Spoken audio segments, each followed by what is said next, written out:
Okay, so I'm here with Jeff Estabrook. Yes, sir. Jeff, this is the Thunderdome Car Museum. Yes, indeed. You've been a car guy. This is sort of a dream job for you. You could say that, yes, indeed. This is a privately run, Yep, non-profit for epilepsy awareness. that's correct, yes. Wow. These cars, a lot of these are one of a kind. These are collector cars. The dollar value for these things is crazy. There's a few very expensive ones in here, that's for sure, yeah. All of them are in the range of 30 to 800,000 is our most valuable car here. $800,000. Yeah. How do these cars get here? Can you take me through what the process is? Well, this was a private collection from a gentleman in the area here, and he wanted to build a man cave, so it turned out to be this great building that he's built. And then he got involved with the Epilepsy Foundation because his granddaughter has a rare form of epilepsy. So we decided to mingle the cars with awareness to the Epilepsy Foundation and try to spread the word to raise some money for them. You guys basically ship these in from all over the country? Well, the furthest I've been out is Connecticut. We bought two in Connecticut at Mohican Sun. It was an auction out there. It's a really popular one there. And then Troy's bought from Kansas City. We go down to Barrett Jackson and Scottsdale every year to see what's down there. I'll put together a list of 40 or 50 cars that we're interested in. Okay. And then if we get there, then we inspect them, and I'll knock 50% of them right off the bat because they're shoddy builds or something we don't really want to put more time into. A little bit's okay, but we don't want to restore the car. You can buy those local. Sure. So then get it down to 4 or 5 cars, and then if the price is right, we bid on them, or we'll just let them go. How many of those cars do you typically get? I mean, this is a bid thing. There's no promise that you're going to get. Right, that's right. It's, some of the auctions have a reserve, some don't. So we'll watch the bid going along, and if it gets in the range where we want to maybe put our toes in the water, put our bid out there, or we'll just wait.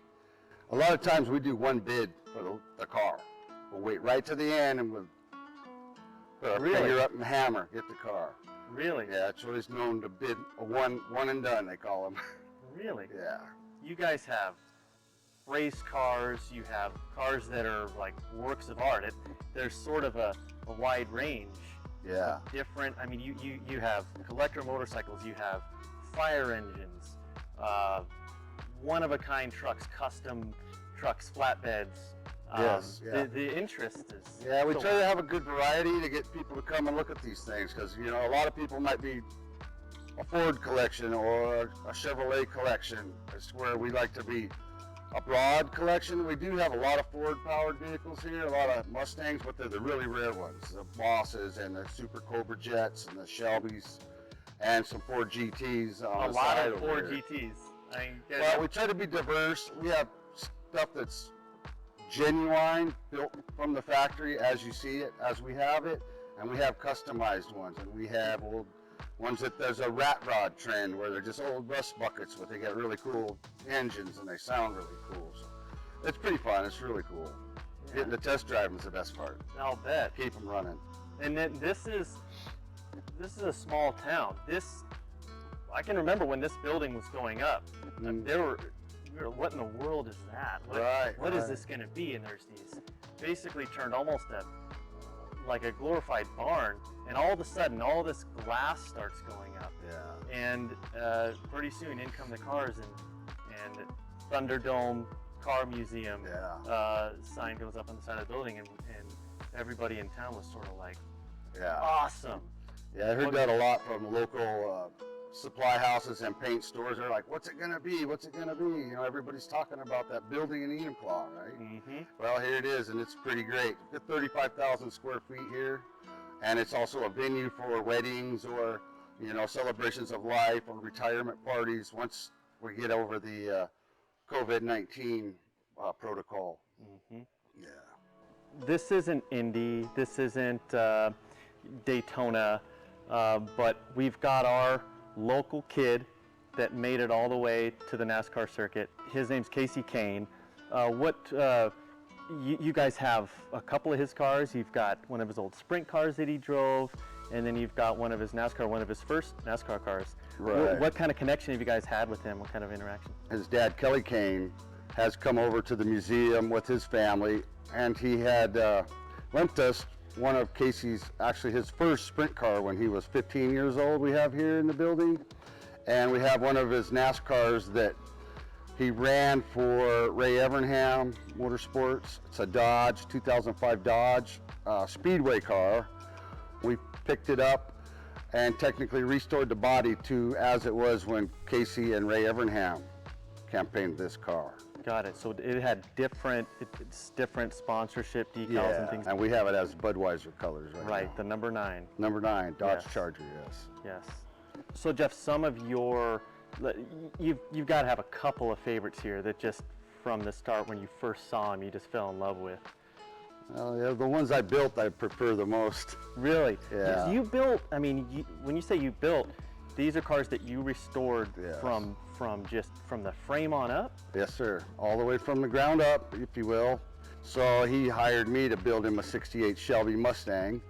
And then he wanted me to build him more cars. And then now I just exclusively work for the museum in Troy. Yeah. Wow. It's pretty epic, yeah. Any others? Any other cars that really... The prototype Ford GT that's behind us over here, it's in dark blue color. That's the most valuable car in the building. That's prototype PB2-1. That's the car they used for promotion and testing. It's called the Mule car. It's got 45,000 miles on it from Ford, where they just ran it. When something broke, they fixed it or modified it for the production vehicles. Yeah. Yeah. That's that car. That's that car right there, yeah. Wow. We left it chipped up and dinged up. It's not dinged up, but front end's chipped from all the miles and wear and tear on it. But that's a really cool car. Yeah, no, what is the value of that thing at this point? Well, it was so hammered priced at $800,000, so we're figuring it's well over $1 million of value now. Unbelievable. Yeah. That is so cool. Let's have a walk around. All right. Maybe kind of look at some of these.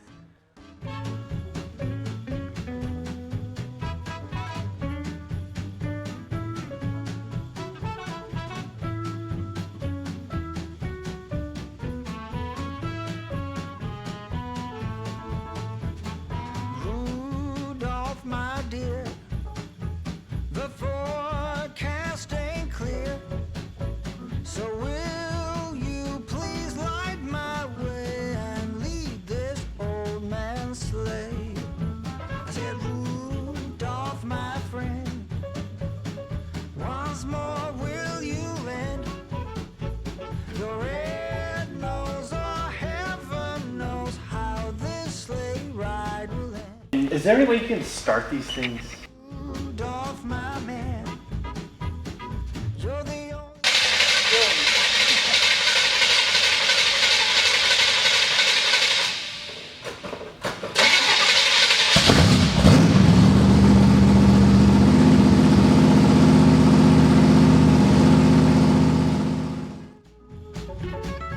Again, the cause here. Yeah. We're a nonprofit for the Epilepsy Awareness Foundation. Thank you so much, Dan. All right. Appreciate it.